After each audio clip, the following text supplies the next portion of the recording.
Every show has a crowd favorite. Killua from Hunter x Hunter, Levi from Attack on Titan, Seiichiro Gojo from Jujutsu Kaisen. However, there is one person who surpasses the deadest levels of Glaze, and that has to be Roronoa Zoro.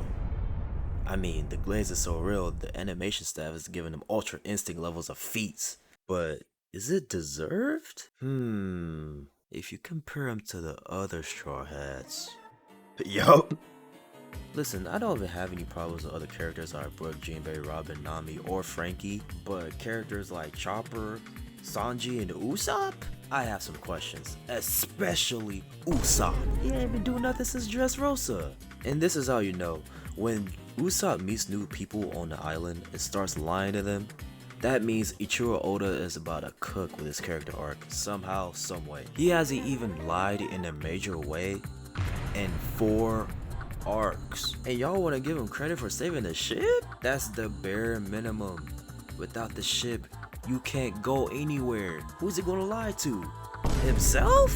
But my apologies, that was a small rant. This isn't even an Usopp video, but let's continue. We've had Straw Hats go rogue a few times in the show. However, Zoro is one of the main characters in the crew to stay consistent in his role as the first mate to Luffy. When Usopp went rogue, he told Luffy to man up and don't let friendship overshadow disrespect as a captain. When Luffy was about to get killed by Kuma, Zoro and Sanji stood up to take the damage to save his life. However, Zoro knew that Sanji probably wouldn't even be able to handle it, so he took it on by himself. And then there's Dressrosa, and there's Wano.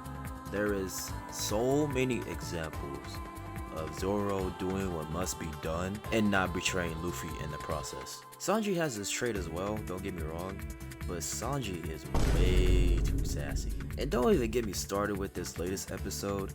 Vegapunk slips out of your hands and dies under your watch, yet you call your rival Zoro dead weight? Now I see why Nero from Devil May Cry hates that word too. We would have had a death battle as soon as we got back to the ship. And don't get me wrong, Zoro has this stupid quirk of getting lost all the time, and it's very annoying because he's not dumb, but he has dyslexia and it's just annoying. And I'ma just say it, I think Oda just uses this for plot convenience. Plus every character in the show has some stupid quirk that everyone else has to deal with. But at the end of the day, he's too consistent, too loyal, and too much of a beast not to be glazed by Toei, by Oda, and by most of us. And honestly, he deserves it.